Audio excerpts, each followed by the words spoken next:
पलाश विलास भक्त्या कर्माशयं ग्रथितमुद्ग्रथयन्ति सन्त तदन्नरिक्तमतयो जतयोऽपिरुध्य श्रुतगुणास्तमरणं भज वासुदेवं वन्दे अहं श्रीगुरो श्रीयुतापदकमलं श्रीगुरून् वैष्णवांश्च श्रीरूपं साग्रजातं सहगण रघुनाथान्वितं तं सजीवं साद्वैतं सावधूतं परिजनसहितं कृष्णचैतन्यदेवं श्रीराधाकृष्णपादान् सहगण ललिता श्रीविशाखान्वितांश्च नमो ॐ विष्णुपादाय कृष्णपृष्ठाय भूतले श्रीमते भक्तिवेदान्त स्वामिनिति नामिने नमस्ते सारस्वते देवे गौरवाणी प्रचारिणे निर्विशेष शून्यवादी पाश्चात्यदेशतारिणे आजनुलंबित भुजौ कनकावदातौ संकीर्तनैकपितरौ कमलायताक्षौ विश्वम्भरौ द्विजवरौ जुगधर्मपालौ वन्दे जगत्प्रियकरौ करुणावतारो रामाय रामभद्राय रामचन्द्राय वेधसे रघुनाथाय नाथाय सीतया पतये नमः। जय श्री कृष्ण चैतन्य प्रभु नित्यानंद श्री अद्वैत गदाधर श्रीवासदि श्री गौर भक्तबिंद। हरे कृष्णा कृष्णा कृष्णा हरे हरे, हरे राम राम राम हरे हरे। ओं नमो भगवते वासुदेवाय, ओं नमो भगवते वासुदेवाय, ओं नमो भगवते। नारायणं नमस्कृत्य नरं चैव नरोत्तमं देवीं सरस्वतीं व्यासं ततो जयमुदीरयेत्।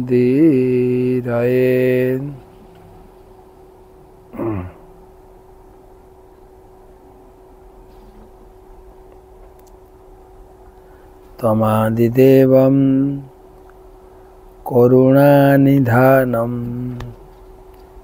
त्वमालवर्णं सुहितावतारम् अपार संसार समुद्रसेतुं भजामहे भागवत स्वरूपम्। ग्रंथराज श्रीमद् भागवतम चतुर्थ स्कंधे त्रयोविंशति अध्याय रात के त्रयोदश श्लोक থেকে आलोचना। पृथु महाराजेर देहत्यागेर प्रस्तुति अर्थात सिद्धिलाभ। সেই উপলক্ষে 809তম भागवत रसमाधुरी सेमिनारे उपस्थित समस्त भक्तमंडली ममतामय मातृमंडली सकल के जानाई आंतर्जातिक कृष्ण भावनामित संघ तथा इस्कन भागवत रसमाधुरी ग्रुपेर पक्ष थेके प्रीति शुभेच्छा एवं अभिनंदन। गुरु प्रणाम। नमो ओं विष्णुपादाय कृष्णप्रेष्ठाय भूतले श्रीमते जयपताका स्वामी निति नामिने नमाचार्य पादाय निताय कृपा प्रदायिने गौर कथा धामदाय नगर ग्राम।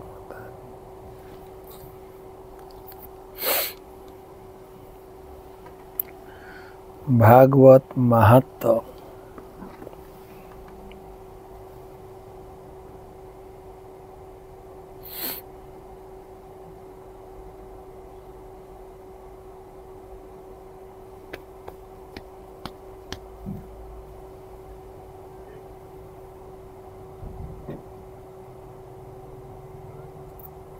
जो पठेत प्रयतो नित्यं श्लोकं भागवतं सुत अष्टादश पुराणानं फलम आपनोति मानव।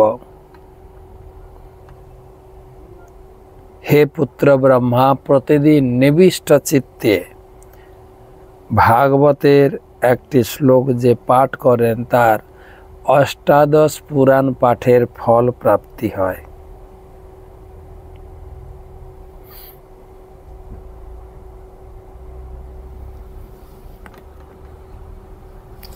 तो আমরা श्लोक 13 থেকে शुरू করব।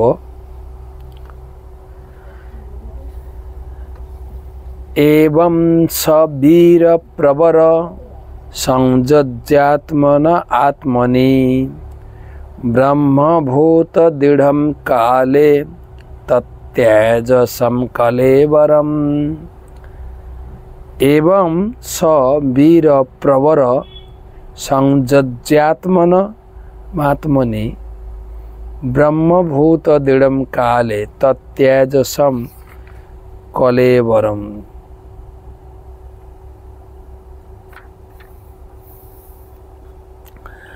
আমরা এর আগের ক্লাসে শুনেছিলাম পৃথু মহারাজ কিভাবে নিজের মন কায় বাক্য দিয়ে ভগবানের চিন্তায় অধিষ্ঠিত হয়েছিল এবং হৃদয়ে ভগবানকে ধারণ করেছিলেন।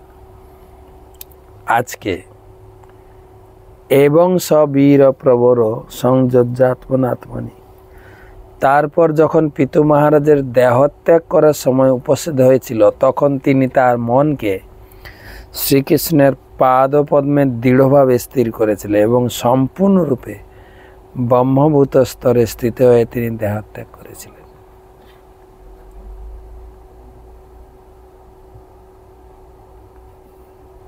তো তত্যাজ সম কলেবরম দৃঢ়ম কালে ব্রহ্মভূত, তিনি তার মনকে একদম ব্রহ্মভূত ভগবত চিন্তায় নিবিষ্ট করেছিলেন। তাৎপর্য, একটি প্রবাদ আছে, পারমার্থিক উন্নতির চরম পরীক্ষা হয় মৃত্যুর সময়। ভগবদ গীতাতে ৮ম অধ্যায়ে ৬ষ্ঠ শ্লোকে আলোচনা করা হয়েছে, জম জম বাপি স্মরণ ভাবম ত্যজত তন্তে কলেবরম তম তমৈ বৈতি কৌন্তেয় সদা তদ্ভাব ভাবিত। যারা কৃষ্ণ ভক্তির অনুশীলন করছেন তারা জানেন যে তাদের পরীক্ষা হয় মৃত্যুর সময়। মৃত্যুর সময়ে যদি শ্রীকৃষ্ণকে স্মরণ করা যায় তাহলে তৎক্ষণাৎ গোলক বৃন্দাবন বা কৃষ্ণলোকে পৌঁছানো যায়, তার ফলে তার জীবন সার্থক হয়। গতকালকে একটা প্রশ্ন উত্তর পর্বে নোট পড়ছিলাম, গুরু মহারাজকে আমার গুরুদেবকে একজন প্রশ্ন করেছেন, এই কৃষ্ণ ভক্তিতে আরো দৃঢ়তা কি করে লাভ করতে পারে, আরো একাগ্রতা কি করে লাভ করতে পারে। তো গুরু মহারাজ বলছিলেন, খুব ভালো প্রশ্ন। কৃষ্ণ নিজে গীতায় বলেছেন যে তুমি যদি আমাকে স্মরণ করে দেহত্যাগ করতে পারো, এই শ্লোকটা দিয়ে বলছিলেন, কৃষ্ণ নিজে বলেছেন যে অন্তকালে চ মামেব, এর আগের শ্লোকটা, স্মরণ মুক্তা কলেবরম য প্রয়াতি সমদ্ভাবম জাতি নাস্তত্র সংশয়। মৃত্যুর সময় মৃত্যু শয্যায় ভগবানের চরণে মনকে স্থির করে, অর্থাৎ ভগবানের চিন্তা করতে করতে কেউ যদি দেহত্যাগ করতে পারে ও ভগবত ধামে যাবে। কে বলেছেন? ভগবান। এই কথার উপরে বিশ্বাস করলেই আমাদের দৃঢ়তা আসবে। হ্যাঁ, কৃষ্ণ নিজে বলেছেন, ওটা আমরা বলছি না, কৃষ্ণ বলেছেন। তাহলে দৃঢ়তা আসবে।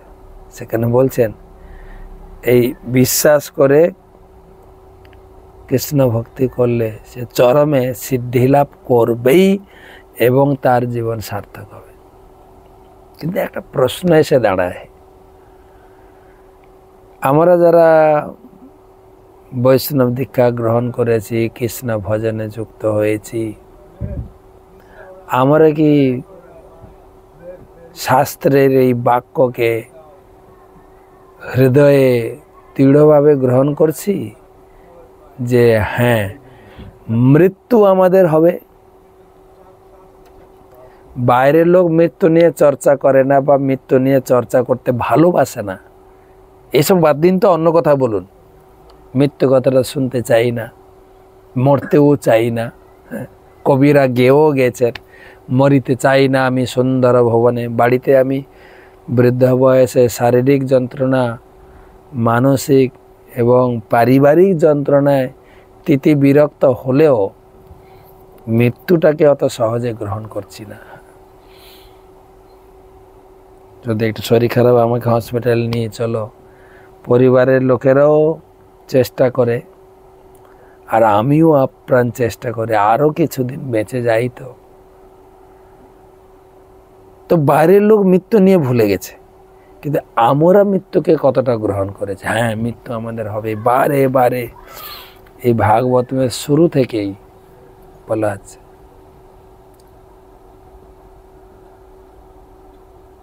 বরং আমরা বলে বেড়াচ্ছি, আমরা কৃষ্ণ ভক্তি অবলম্বন করছি, মৃত্যু আমাদের হবে না।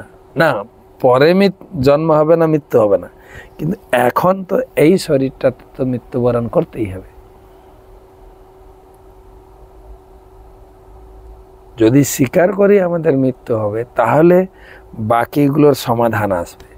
কিভাবে মৃত্যুবরণ করব, কিভাবে যন্ত্রণাহীনভাবে মৃত্যুবরণ হয়, শাস্ত্রের বিচার কি, গুরুদেবের আশীর্বাদ কি, ভগবান গীতায় কি বলেছেন, এই সমস্ত কথা আসে। যাতে মৃত্যু যে একদম আগে এটাকে স্বীকার করতে হবে, মৃত্যু আমার হবে, আজি বা শতক বর্ষে অবশ্য মরণ, জীবনের ঠিক নাই,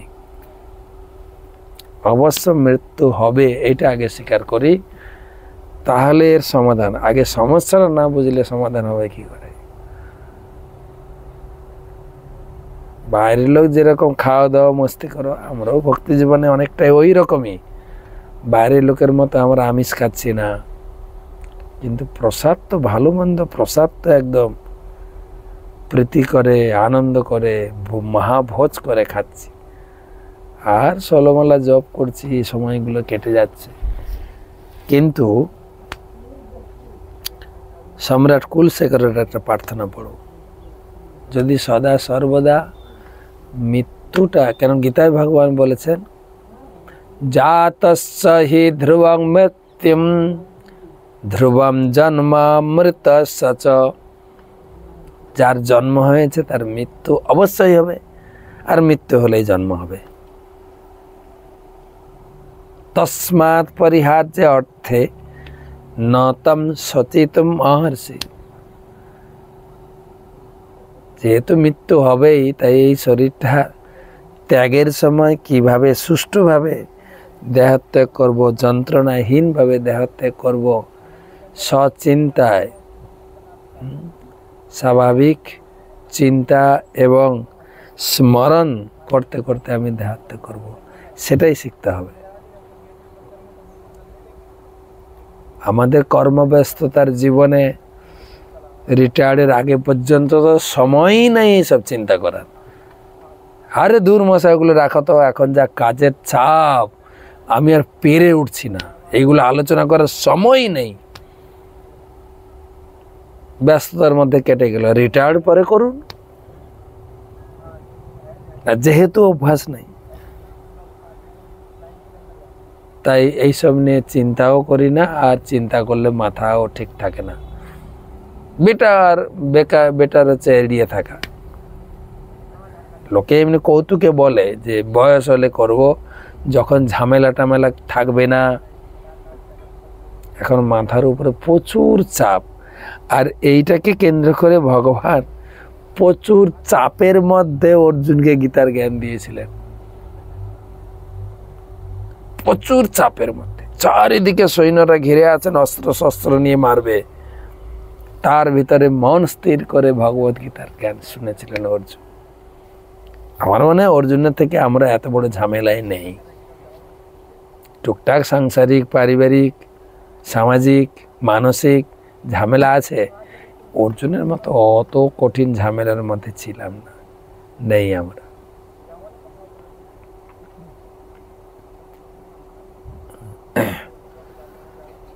মৃত্যু হবে কিনা, মৃত্যু যে হবে সেটা আমি স্বীকার করছি কিনা। আমি এর আগেও একটা ছোট্ট চুটকি বলেছিলাম, আপনাদের মনে আছে? হ্যাঁ, একটা লোক রিটায়ার্ড হয়েছেন, রিটায়ার্ড হওয়ার পরে অভ্যাসটা কি থাকে বলুন? ওই ঘরে টিভি চ্যানেল উল্টানো, একটার পর একটা চ্যানেল রিমোটে আমি চেঞ্জ করছি। অথবা গ্রামে গঞ্জে আমি দেখেছি এই চায়ের দোকানে বসে পেপার পড়া আর তাস খেলা, সন্ধ্যার দিকে তাস খেলা, এই করে সময় চলছে। তো একবার এক ভদ্রলোকের বাড়িতে যমরাজ যমদূত এসে গেছিল। যমদূতকে দেখে ভদ্রলোক একটু ভয়ে থতমত খেয়ে গেছে। কিন্তু একটা কথাই আছে না, ভাঙে কিন্তু মচকায় না। লোকটা সাহসী ছিল, বসে বসে টিভি দেখছিল, আর হঠাৎ যমদূত এসে গেছে। যমদূতকে দেখে অনেকটাই ভয় খেয়ে গেছে, অনেকটাই, যে আমাকে নিতে এসছে। তথাপি নিজেকে এসকেপ করার জন্য কতটা বাঁচানো যায়, অত্যন্ত সুন্দর হাস্যোজ্জ্বল বিনয় ভঙ্গিতে বলে, আমার বাড়িতে আপনি এসছেন, অহো ভাগ্য, আসুন আসুন আসুন, একটু আতিথ্য গ্রহণ করুন। বলছে, না না না, কি আতিথ্যটা, তোমাকে আমি নিতে এসছি। আমার হাতে যে সিরিয়াল লিস্ট আছে না, কার কখনো মৃত্যু হবে, কাকে নিয়ে যেতে হবে, সেই লিস্টের ভিতরে তোমার নামটা টপে আছে, প্রথমেই আছে। ও আরও ঘাবড়ে গেছে, তথাপি প্রচেষ্টা চালিয়ে যাচ্ছে কিভাবে মৃত্যু থেকে নিজেকে বাঁচানো যায়। বলছে, ঠিক আছে, আপনি তো নিয়ে যাবেনই, সেটা তো আমার কিছু করার নেই, কিন্তু যেহেতু আমার গৃহে এসেছেন, গৃহস্থের কর্তব্য হচ্ছে আতিথ্য সেবা, সেইটুকু করার সুযোগ দিন, তারপরে আমাকে নিয়ে যাবেন। আপনি বসুন, আসন গ্রহণ করুন। তারপরে সুন্দর করে ভারী ভুরি করে খাইয়েছে। খাওয়ানোর পরে স্বাভাবিকভাবে ঘুম আসবে। আহারের পরে নিদ্রা অবশ্যই আসবে। যদি আপনার শরীর খারাপ থাকে আলাদা ব্যাপার, কিন্তু খেলেই ঘুম আসবে। আর সে ভদ্রলোক সুন্দর করে তার শোয়ার ব্যবস্থা করে দিয়েছেন। বিছানায় শুতেই ঘুম এসে গেছে যমদূতের। নাক ডেকে ডেকে ঘুমাচ্ছে। আর ভদ্রলোক এই সুযোগে যমদূতের কাছে ধীর পদক্ষেপে গিয়ে তার হাতে যে লিস্টটা ছিল, বাম হাতে লেখা, বাম হাতে ধরা ছিল, ভদ্রলোক আস্তে করে কাগজটা তুলে, উপরে নাম লেখা ছিল, ওটাকে রাবার দিয়ে মুছে এরেস করে দিয়ে নিচে লাগিয়ে দিয়েছেন। কমপক্ষে আরও কিছুদিন তো বাঁচতে পারবো, এই সব লোকগুলোকে নেওয়ার পরে আমাকে নেবে। অনেকক্ষণ পরে যমদূত ঘুম থেকে উঠেছেন। কি যে তুমি সেবা করলে, এত শান্তি পেলাম, খুব ভালো লাগলো তোমার এই গৃহে, তা আমি খুশি হয়ে তোমায় কিছু বর দিতে চাই, তুমি কিছু বর মাগো। তখন ভদ্রলোক বলছেন, না, বরের দরকার নেই, আপনি আমার গৃহে এসেছেন, সেবা করার সুযোগ দিয়েছেন, তাতে আমি ধন্য। বলতে না না, আমি কিছু বর দিতে চাই। তো আমি ভাবছি আমার হাতে যে লিস্ট আছে, সেই লিস্ট আর উপর থেকে গোনা শুরু করব না, নিচের থেকে গোনা শুরু করব। আর লোকটা তো অবাক, তার মানে আমাকেই প্রথমে নিয়ে যাবে। আমি বুঝাতে চাইছি, আমাদের বাংলায় একটা কথা আছে, পালাইবার পথ নাই, জম আছে পিছে। কিন্তু শাস্ত্র পড়ে আমরা জানছি জম পিছে নেই, জম সামনে আছেন, সাইডে আছেন, উপরে আছেন। জম 13টা সিসি ক্যামেরা লাগিয়ে রেখেছেন, যাবো কোথায়? তাই প্রথমে স্বীকার করতে হবে মৃত্যু আমাদের হবে, স্বাভাবিক হোক, অ্যাক্সিডেন্টালি হোক, যেভাবেই হোক, প্রস্তুত থাকতে হবে। আমি আগেও বলেছি, আমি যখন বাংলাদেশে গিয়েছিলাম প্রচারে, সকালে জব করতে করতে একটু হাঁটছিলাম, একটা ছোট্ট মার্জারে লেখা আছে, কথাটা ভালো লাগলো আমার, খুব হৃদয়গ্রাহী কথা, আমি সবসময় মনেও রাখি। মনে করতে হবে আজকেই হচ্ছে তোমার জীবনের শেষ দিন, এই মনে করে তুমি দিন চলা শুরু করো। আর এই ভাবনা যদি থাকে আমাদের ভিতরে, রেষারেষি, হানাহানি, বাঘ বিতণ্ডা, চুরিহারি, এগুলো করার প্রয়োজন আসবে কি? না। যদি মনে করে আরে আজকে তো মরে যাব, তাহলে আর এত কিছু সঞ্চয়, ঝগড়াঝাঁটি, রেষারেষি, মারপিট, কাটাকাটি আসবে না। ভগবান শ্রীকৃষ্ণের কৃপায় পিতু মহারাজ বুঝতে পেরেছিলেন জীবনের অন্তিম সময়ে ঘনিয়ে এসেছে, তাই তিনি অত্যন্ত আনন্দিত হয়ে যোগের পন্থায় ব্রহ্মভূত স্তরে দেহত্যাগ করতে প্রস্তুত হয়েছিলেন। ভগবানের কৃপার, তিনি তো নিজে স্বয়ং শক্তাবেশ অবতার ছিলেন। আর এখানেও প্রভুপাদ জুড়েছেন, ভগবানের কৃপায় কেউ বুঝতে পারে যে আমার মৃত্যু ঘনিয়ে এসেছে। নাহলে ডেথ বেড পর্যন্ত শুয়েও, আইসিইউতে শুয়েও আমরা বলি মোটামুটি ভালো আছি। আগে দাদু কেমন আছেন? আইসিইউতে। হ্যাঁ রে নাতি ভাই, অনেকটাই ভালো আছি। বাঁচার চেষ্টা, কিন্তু বাঁচার চেষ্টায় আমি সফল হব না। তাই প্রভুপাদ বলছেন, ভগবানের কৃপায় কেউ যদি এটা অনুভব করতে পারে। আমার গুরুদেব বললেন, পরীক্ষিত মহারাজের 7 দিন টাইম দেওয়া হয়েছিল, 7 দিন পরে সে মারা যাবে। কিন্তু আমাদের হাতে কতটুকু গ্যারেন্টি? না 7 দিন, না 7 ঘন্টা, না 7 মিনিট, না 7 সেকেন্ড। তবে এটা ঠিক 7 দিনের ভিতরে আমার মৃত্যু হবে, গুরুমাজ বলেন। যেরকম আজকে হচ্ছে বৃহস্পতিবার, হ্যাঁ বৃহস্পতিবার, আজকে চৈতন্য চৈতন্যমিত পাঠের কথা ছিল, কিন্তু গতকালকে চৈতন্য চৈতন্যমিত পড়েছে, তাই আজকে ভাগবত পড়ছি।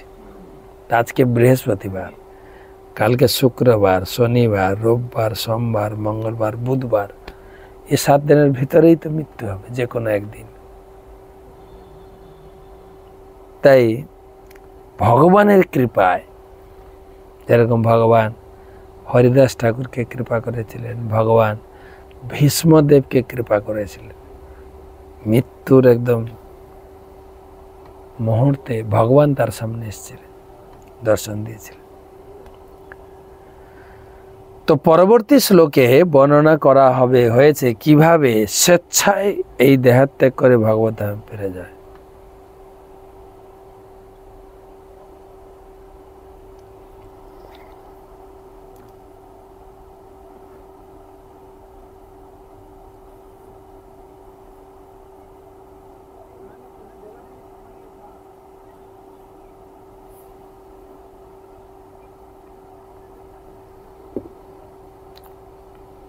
মৃত্যুর সময় পৃথু মহারাজ যে যৌগিক পন্থা অনুশীলন করেছিলেন, তা দৈহিক, মানসিক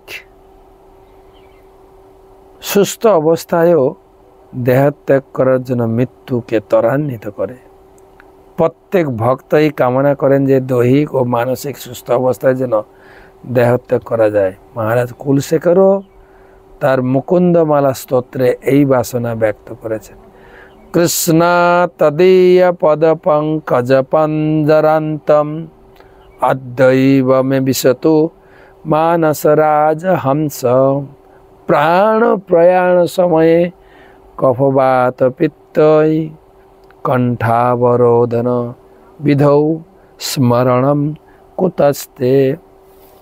মহারাজ কুলশেখর সুস্থ অবস্থায় দেহত্যাগ করতে চেয়েছিলেন এবং তাই তিনি শ্রীকৃষ্ণের কাছে প্রার্থনা করেছিলেন তিনি যেন শরীর ও মন সুস্থ থাকাকালে দেহত্যাগ করতে পারেন।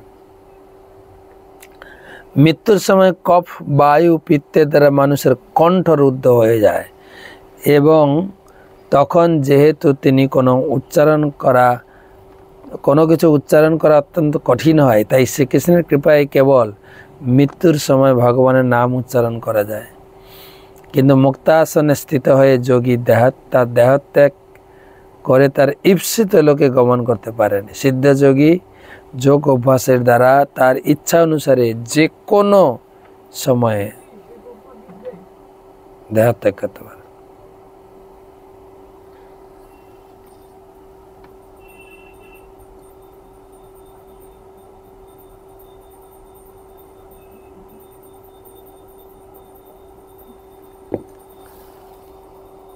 চৌদ্দনামা শ্লোক কি করেছিলেন তিনি? সম্পীড্য বায়ুম প্রাশ্নিভ্যম বায়ুমুৎসারয়ঞ্ছনৈ নাভ্যাম কোষ্ঠস্য ব্যস্থাপ্য হিদুরকণ্ঠশীর্ষণি। সম্পীড্য বায়ুম প্রাশ্নিভ্যম বায়ুমুৎসারয়ঞ্ছনৈ নাভ্যাম কোষ্ঠস্য ব্যস্থাপ্য হিদুরকণ্ঠশীর্ষণি। পৃথু মহারাজ এক বিশেষ যৌগিক আসনে বসে তার পায়ের গোড়ালির দ্বারা গুহ্যদ্বার রুদ্ধ করেছিলেন। তার প্রাণবায়ুকে ধীরে ধীরে ঊর্ধ্বে উত্তোলন করে প্রথমে নাভির দেশে চক্রে, তারপরে হৃৎচক্রে, তারপরে কণ্ঠে, তারপরে অবশেষে ভ্রুযুগলের মধ্যবর্তী চক্রে উত্তোলন করেছিলেন। এই অষ্টাঙ্গ যোগ প্রক্রিয়া এসব জিনিস শিখতে হয়। যেহেতু ভিতরে আত্মা আছে, আত্মাটা বেরিয়ে যাবে। শরীরের 9টা গেট আছে বা 9টা দরজা, 2টো চোখ, 2টো নাক, মুখ, কটা হলো 5টা, পায়ু উপস্থ এবং 2টো কান, 9টা দ্বার। বেশিরভাগ অধপতিত জীবের মলদ্বার হয়ে বেরোয়, কিন্তু যোগী যোগাসনে বসে পায়ের গোড়ালি দিয়ে মলদ্বারকে বন্ধ করে রাখে। ওদিক দিয়ে আত্মা বেরোতে পারবে না। আত্মাকে ধীরে ধীরে যোগে ক্রিয়ার মাধ্যমে উপরে তুলে আজ্ঞা চক্র বা ব্রহ্মতালু ভেদ করে তিনি বের করেন। সেটা এখানে বলা হয়েছে, যেটা বলে ষট চক্র আসন। এখানে যে আসনের বর্ণনা করা হয়েছে তাকে বলা হয় মুক্তা আসন। যোগ পদ্ধতিতে আহার নিদ্রা মৈথুনের ক্রিয়া কঠোরভাবে বিধিনিষেধ অনুশীলন করার মাধ্যমে সংযত করার পর যোগ অনুশীলনকারীকে বিভিন্ন প্রকার আসন অভ্যাস করার অনুমতি দেওয়া হয়। যোগের চরম লক্ষ্য হচ্ছে ইচ্ছা অনুসারে দেহত্যাগ করতে অনুমতি দেওয়া। যোগের চরম লক্ষ্য হচ্ছে ইচ্ছা অনুসারে দেহত্যাগ করতে সমর্থ হওয়া। যিনি যোগের চরম সিদ্ধি প্রাপ্ত হয়েছেন তিনি তার ইচ্ছা অনুসারে দেহে বাস করতে পারেন অথবা দেহত্যাগ করে সে ব্রহ্মাণ্ডের ভিতরে অথবা বাইরে যে কোনো অবস্থানে যেতে পারে। কোনো যোগী উচ্চতর লোকে গিয়ে জড় সুখ ভোগ করার জন্য দেহত্যাগ করেন, কিন্তু বুদ্ধিমান যোগীরা এই জড় জগতের মধ্যে সময়ের অপচয় না করে তারা উচ্চতর লোকে জড়সুখ ভোগের সুযোগ সুবিধাগুলি প্রতি আকৃষ্ট হন। পক্ষান্তরে তারা তাদের প্রকৃত আলোয় ভগবত ধামে ফিরে যেতে আগ্রহী। এই শ্লোকের বর্ণনা থেকে মনে হয় যে পিতৃ মহারাজ উচ্চতর লোকে উন্নীত হওয়ার কোনো বাসনা তার ছিল না। তিনি তৎক্ষণাৎ ভগবত ধামে ফিরে যেতে চেয়েছিলেন। পিতৃ মহারাজ যদিও কৃষ্ণ ভক্তি লাভের অষ্টাঙ্গ যোগের অভ্যাস বন্ধ করে দিয়েছিলেন, তবুও শীঘ্র ভগবত ধামে যাওয়ার জন্য তিনি তার পূর্ববর্তী অভ্যাসের সদ্ব্যবহার করে নিজেকে ব্রহ্মভূত স্তরে অধিষ্ঠিত করেছিলেন। মুক্তাসন নামক এই বিশেষ আসনের উদ্দেশ্য হচ্ছে কুণ্ডলী চক্রকে ক্রমে ক্রমে মূলাধার চক্র, স্টার্ট হচ্ছে মূলাধার চক্র। যেরকম বসে আছি মুক্তা আসনে বসে পায়ের গোড়ালি দিয়ে মলদ্বারকে বন্ধ করে দিতে হবে। সেখান থেকে স্বাধিষ্ঠান চক্র, তারপর মণিপূরক, তারপর অনাহত চক্রে, বিশুদ্ধ চক্রে, অবশেষে আজ্ঞা চক্র উত্তোলন করা। যোগী যখন ভ্রুযুগলের ভেদ করে চিৎ জগতের বৈকুণ্ঠ লোক, কৃষ্ণলোক, যে কোন লোকে যেতে পারে। ষট চক্র আত্মাকে মূলাধারে আটকে দিয়ে ধীরে ধীরে নাভির আগে পর্যন্ত নিয়ে আসতে হবে, তাকে বলে স্বাধিষ্ঠান চক্র। তারপরে নাভিতে স্থির করতে হবে আত্মাকে, সেখানে হচ্ছে মূলাধার চক্র না মণিপূরক চক্র। তারপরে যাবে মূলাধারটা প্রথমটা, মূলাধার, তারপরে হচ্ছে স্বাধিষ্ঠান, তারপর মণিপূরক, তারপর হৃদয়ে আসবে অনাহত, হৃদয়ে ধারণ করে রাখতে হবে আত্মাকে। তারপরে কণ্ঠদেশ বিশুদ্ধ চক্র, আর শেষে হচ্ছে আজ্ঞা চক্র। তালু ভেদ করে আত্মা বেরিয়ে যায়। এই ষট চক্রের বিস্তারিত বর্ণনা আপনি নেটেও পাবেন। ষট চক্র মূলাধার, স্বাধিষ্ঠান, মণিপূরক, অনাহত, বিশুদ্ধ আর আজ্ঞা চক্র।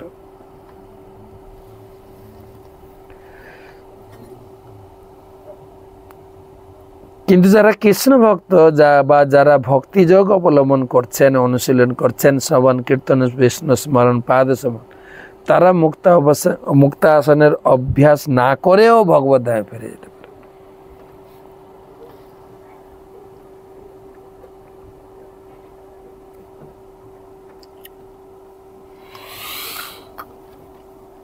মুক্তাসন অভ্যাস করার উদ্দেশ্য হচ্ছে ব্রহ্মভূত স্তর প্রাপ্ত হওয়া, কারণ ব্রহ্মভূত স্তর প্রাপ্ত না হওয়া পর্যন্ত চিৎ জগতে উন্নীত হওয়া যায় না।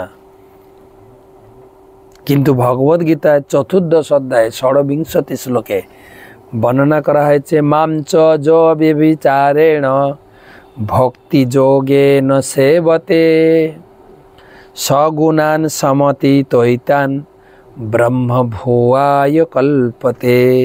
ভক্তিযোগ অনুশীলন করার ফলে ভক্ত সর্বদাই ব্রহ্মভূত স্তরে অধিষ্ঠিত ব্রহ্মভুয়ায় কল্পতে। ভক্ত যদি ব্রহ্মভূত স্তরে অবস্থিত থাকতে পারেন, তাহলে তিনি তার মৃত্যুর পর আপনা থেকেই চিৎ জগতে প্রবেশ করতে পারবেন এবং ভগবত ধামে ফিরে যেতে পারবেন। তাই কুণ্ডলিনী চক্র জাগরিত করার ব্যাপারে অথবা একে একে ষট চক্র ভেদ করার ব্যাপারে পারঙ্গত না হওয়ার ফলে ভক্তের নিরাশ হওয়ার কোনো প্রশ্নই নেই। কেন? কৃষ্ণ গ্যারেন্টি দিয়েছে, আপনাকে নিয়ে যাবেন যদি মৃত্যুর সময় যদি কৃষ্ণকে স্মরণ করে মৃত্যুবরণ করতে পারি। নিরাশ হওয়ার কিছু নেই। ষট চক্র জানলাম না, আত্মা নাকি আমার অধঃপতিত হয়ে যাবে না। সবসময় ভগবানকে স্মরণ করে যেন আমরা যে যা কাজ করছি, মায়েদের রান্না, প্রভুদের বিভিন্ন প্রকার রেশারেশি ইনকাম, শুধু কৃষ্ণকে স্মরণ করলে। পৃথু মহারাজ ইতিমধ্যে এই পন্থা অনুশীলন করেছিলেন এবং যেহেতু তিনি প্রকৃতির নিয়মে মৃত্যু হওয়া পর্যন্ত অপেক্ষা করতে চাননি, তাই ষট চক্র ভেদ করার এই পন্থা সুযোগ নিয়ে তাই তিনি ইচ্ছা অনুসারে দেহত্যাগ করতে চেয়েছিলেন এবং ভগবত ধামে প্রবিষ্ট হয়েছিলেন।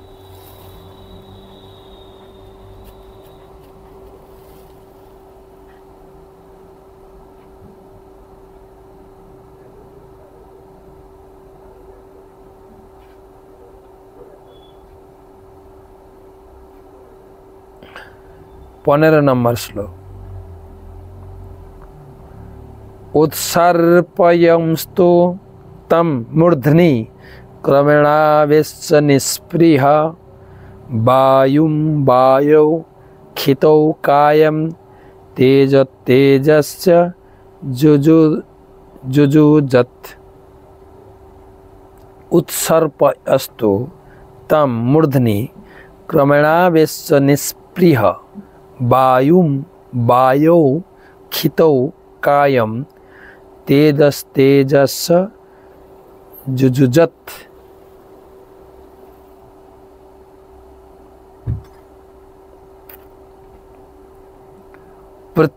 এইভাবে পিতু মহারাজ ধীরে ধীরে তার প্রাণবায়ুকে ব্রহ্মরন্ধ্রে উত্তোলন করেছিলেন। তখন তার সমস্ত জড় বাসনা সমাপ্ত হয়েছিল। তারপর তিনি ধীরে ধীরে তার প্রাণবায়ুকে ব্রহ্মাণ্ডের সমগ্র বায়ুতে এবং দেহের কঠিন ভাগকে সমগ্র পৃথিবীতে এবং তার দেহের অগ্নিকে সমস্ত অগ্নিতে লীন করে দিয়েছিলেন।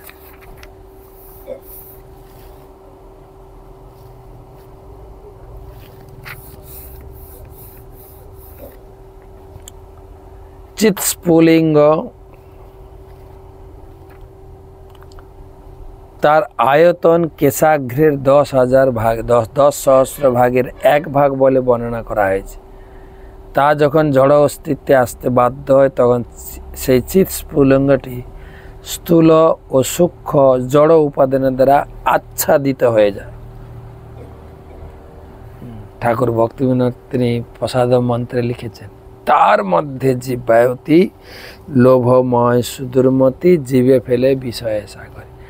আত্মা একদম জড় এই সূক্ষ্ম এবং স্থূল শরীর দ্বারা আবদ্ধ হয়ে যায়। জড় দেহটি মাটি, জল, আগুন, বায়ু ও আকাশ এই 5টি স্থূল উপাদান, মন, বুদ্ধি, অহংকার এই 3টি সূক্ষ্ম উপাদানের দ্বারা গঠিত। কেউ যখন মুক্তি লাভ করেন তখন তিনি জড়জগৎ জড় আবরণগুলি থেকে মুক্ত হন। প্রকৃতপক্ষে যোগের সাফল্য নির্ভর করে সেই সমস্ত জড় আবরণ থেকে মুক্ত হয়ে চিন্ময় অস্তিত্বে প্রবেশ করার উপর। বুদ্ধদেবের নির্বাণের শিক্ষা এই তত্ত্বের ভিত্তিতে প্রতিষ্ঠিত। বুদ্ধদেব তার অনুগামীদের ধ্যান ও যোগের মাধ্যমে জড় আবরণগুলি থেকে মুক্ত হওয়ার নির্দেশ দিয়েছিলেন।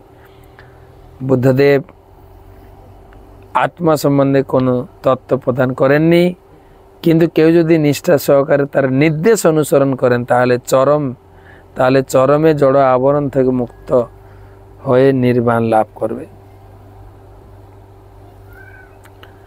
জীব যখন জড় আবরণ ত্যাগ করে তখন সে তার চিন্ময় আত্মা স্থিত হয়। আত্মাকে অবশ্যই চিদাকাশে প্রবেশ করে ব্রহ্মজ্যোতিতে লীন হতে হয়। দুর্ভাগ্যবশত যতক্ষণ পর্যন্ত চিৎজগৎ বৈকুণ্ঠ তত্ত্বপ্রাপ্ত না হয় ততক্ষণ তার 99.9% সম্ভাবনা থাকে পুনরায় জড়জগতে ফিরে আসা। তবে ব্রহ্মজ্যোতি থেকে বৈকুণ্ঠ লোকে উন্নীত হওয়ার সম্ভাবনা খুবই কম।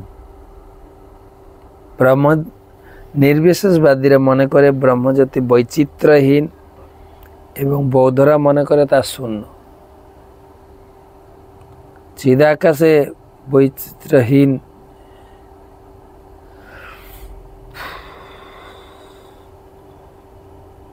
বলে মনে করা হোক অথবা শূন্য বলে মনে করা হোক, উভয় ক্ষেত্রে চিন্ময় আনন্দ নেই যা বৈকুণ্ঠলোকে বা কৃষ্ণলোকে আস্বাদন করা যায়। বিচিত্র আনন্দের অনুপস্থিতিতে আত্মা ক্রমশ আনন্দময় জীবন উপভোগ করার প্রতি আকৃষ্ট হয় এবং কৃষ্ণলোক বা বৈকুণ্ঠলোক সম্বন্ধে কোনো ধারণা না থাকার ফলে স্বাভাবিকভাবে জড়জাগতিক আনন্দ উপভোগ করার জন্য জড়জগতে আবার ফিরে আসতে হয়।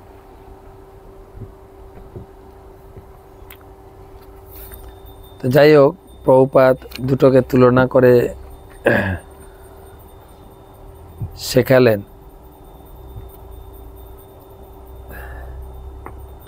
যে যারা ভক্তিযোগ আমরা অবলম্বন করছি, আমাদেরটা নিশ্চিত ধীরে ধীরে ধীরে ধীরে গুরুদেবের কাছ থেকে যে ভক্তিযোগ শিক্ষা লাভ করেছি, মহাপ্রভুর সেই পরম্পরা শিক্ষা, বলো কৃষ্ণ, ভজ কৃষ্ণ, করো কৃষ্ণ শিক্ষা। কৃষ্ণ নাম জপ মানে বলো কৃষ্ণ, নাম জপ নাম কীর্তন, ভজ কৃষ্ণ কৃষ্ণ পূজা, কেবল কৃষ্ণ পূজা, আর কৃষ্ণকে নিবেদন করে প্রসাদ। অনেক লোক আমাকে প্রশ্ন করে, কালকে একজন মাতাজি প্রশ্ন করেছেন, দেবদেবীর ভোগে তুলসী পাতা যাওয়া যায় কিনা? আরে দেবদেবীর ভোগ হয় না তো, ভোগ তো হবে বিষ্ণুর বা কৃষ্ণের, সেই প্রসাদ দেবদেবীরা গ্রহণ করবেন, সেটা হবে মহাপ্রসাদ, যেটা অভিজ্ঞ ব্রাহ্মণেরা জানেন। তারা সবসময় শালগ্রামের উপাসনা করেন। সমস্ত কিছু নৈবেদ্য শালগ্রামকে নিবেদন করে, সেই প্রসাদ দিয়ে যার আরাধনা হচ্ছে। যেরকম গতকালকে সরস্বতী মায়ের পূজা হলো, আমাদের অনেক ভক্তরা করেছে, এইভাবে করেছে, ভগবান মা দিয়ে সরস্বতী আরাধনা, পূজা, পুষ্পাঞ্জলি, তারপরে সে তাদের প্রসাদ গ্রহণ করা। এখন তো নিবেদনও তো দূরের কথা, খিচুড়ি বানিয়ে খাওয়াচ্ছে, ভোগ খাওয়াচ্ছে, ভোগ খাওয়াচ্ছেন, প্রসাদ খাওয়াচ্ছেন না। ভোগ হতে পারে, কিন্তু ভগবানকে ভোগ লাগালে হবে প্রসাদ। সেই প্রসাদ যখন দেবদেবীকে নিবেদন করা হবে মহাপ্রসাদ, সেটা বিতরণ করা যেতে পারে। তো বলো কৃষ্ণ মানে কৃষ্ণ নাম জপ, ভজ কৃষ্ণ মানে হচ্ছে কৃষ্ণ পূজা, কৃষ্ণকে নিবেদন করে কেবল আহার্য গ্রহণ, করো কৃষ্ণ শিক্ষা, এবং নিত্য নিয়মিত গীতা ভাগবতম পাঠ। এই তিনটা কাজের মাধ্যমে ধীরে ধীরে এর ষটচক্র অভ্যাস ছাড়াও অনায়াসেই ভগবানকে লাভ করা সম্ভব হবে। তার এই শিক্ষা আমরা এই কয়টা শ্লোকে পেলাম, যে অন্তকালে চ মামেব স্মরণ মুক্তা কলেবরম জপ প্রয়াতি সমদ্ভাবম জাতি নাস্তত্র সংশয়। এভাবে কোনো সংশয় করার দরকার নেই, অবশ্যই তুমি আমার কাছে ফিরে আসবে। কৃষ্ণ নিজে কুরুক্ষেত্রের মাঠে সবার সামনে ঘোষণা দিয়েছে। আজকে এই পর্যন্ত থাক, 15 নম্বর শ্লোক পর্যন্ত পড়লাম। পরবর্তী ক্লাস কালকে।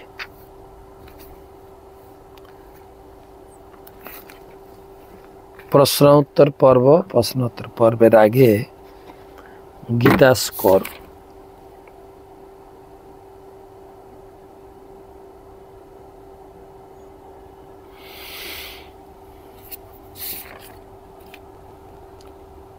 মনোজিৎ গুলাতি 24টা গীতা, অভয় বিশ্বম্বর দাস 11, মুনমুন শীল না, মীরা মণ্ডল 1, নবকুমার বিশ্বাস তার ভক্তদের কাছ থেকে 24টা, কুলশেখর গৌড় দাস 11টি, দিলীপ দাস 9টি, উত্তম বসুধা দেবী দাসী 10টি, নীতেশ মাইতি 1টি,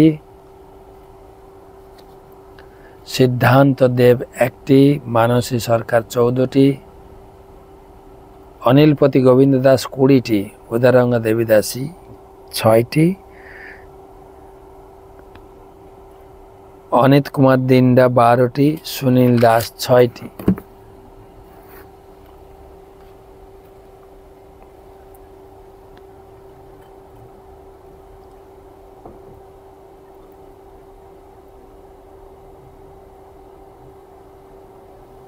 তারপরে আমাদের পিঙ্কু চন্দ্র দেবনাথ প্রভু, তিনি শারজা থেকে পাঠিয়েছেন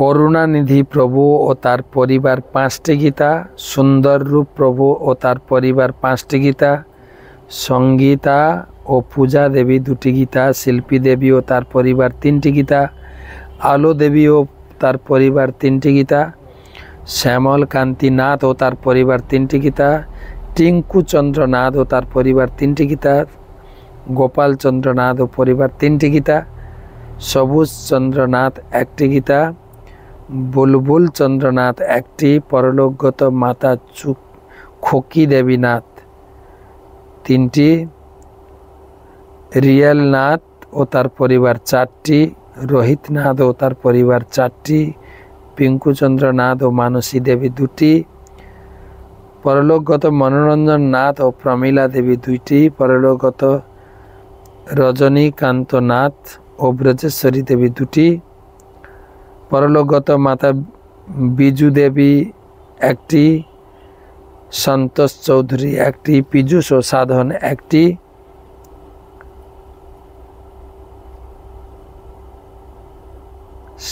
লিপি দেবী ও তার পরিবার 3টি, নিপু দেবী ও তার পরিবার 3টি গীতা।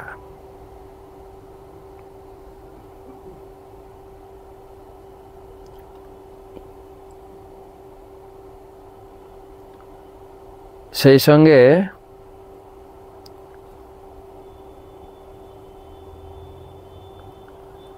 কান্তিলাল মজুমদার, আমাদের অরুণ কান্তি প্রভুর গ্রুপে যারা দিয়েছেন, কান্তিলাল মজুমদার, শ্রীমতী সুমি সাহা, সহদেব সাহা, সান্নিধ্য সাহা, সৈকত দেবনাথ, শ্রীমতী রাধিকা মজুমদার, শ্রীমতী রানী মজুমদার, প্রীতম দাস ও প্রিন্স দাস, শ্রীমতী বুলু রানী দাস, শিবানন্দ নিতাই রাম দাস ও শ্রী রাধা বিষ্ণুপ্রিয়া দেবী দাসী, এই 10 জন সবাই 1টি করে গীতা, 10টি গীতা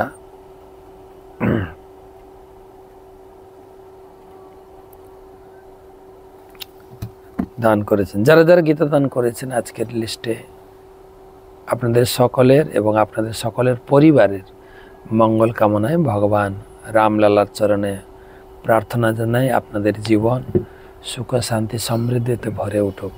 হরে কৃষ্ণ কৃষ্ণ কৃষ্ণ হরে হরে, হরে রাম রাম রাম হরে হরে। সবাইকে ধন্যবাদ কৃতজ্ঞতা জানাই। গীতাগুলি আমরা এখানে বিতরণ করছি। আগামী 25 তারিখ পর্যন্ত এই কার্যকলাপ আমাদের চলবে। আপনাদের পরিচিত জনকে উৎসাহিত করুন। যারা এখনও এই গীতাদান কর্মযজ্ঞে অংশগ্রহণ করেননি তারাও অংশগ্রহণ করুন। জীবনের একবার সুযোগ, পরিবারের প্রত্যেকের নামে গীতাদান করে এটা স্মৃতি সাক্ষী হয়ে থেকে যাবে।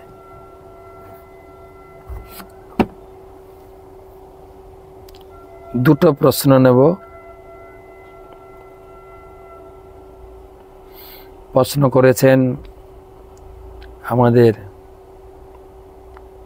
রত্নজয় ত্রিপুরা থেকে, মহারাজ ব্রহ্ম হত্যা বলতে কি বোঝায়, বুঝিয়ে বললে উপকৃত হয়। ব্রহ্ম হত্যা মানে ব্রাহ্মণকে খুন করলে, ব্রাহ্মণকে হত্যা করলে সেটা ব্রহ্ম হত্যা পাপ লেগে যায়। তাই কেউ যদি ভক্তিযোগ অবলম্বন করে বা একাদশী ব্রত পালন করে সে এই ব্রহ্মহত্যা পাপ থেকে মুক্ত হতে পারে। তার মানে আমি বলছি না যে ব্রাহ্মণকে মারবেন আর একাদশী করবেন না। যদি অজ্ঞাতে বা কোনো কারণবশত এরকম পাপ কার্য হয়ে যায় সে থেকে সাবধান থাকতে হবে। অর্পণ আচার্যজি, আমার একটা প্রশ্ন ছিল মহারাজ, কিভাবে কৃষ্ণ ভক্তি লাভ করতে পারি দয়া করে একটু বলবেন। কৃষ্ণ ভক্তি লাভ করার জন্য 4 যুগে 4টি পন্থা। কৃতে যৎ ধায়তে বিষ্ণু, সত্যযুগে ছিল জঙ্গলে গিয়ে ধ্যান করতে হতো। ত্রেতায়াম যজত মখই, ত্রেতা যুগে হচ্ছে যজ্ঞ। দাপরে পরিচর্যায়ন, দাপর যুগে বড় বড় মন্দির বানিয়ে পূজা অর্চনা। কলৌ তৎ হরির কীর্তন, কলিযুগে হরিনাম করবেন আর গীতা পড়বেন। এই দুটোর মাধ্যমে কৃষ্ণ ভক্তি লাভ সম্ভব। তো ঠিক আছে, এইখানে সমাপ্ত করছি আজকের আলোচনা। সবাই ভালো থাকবেন, সুস্থ থাকবেন, সুরক্ষিত থাকবেন। জয় শ্রীরাম।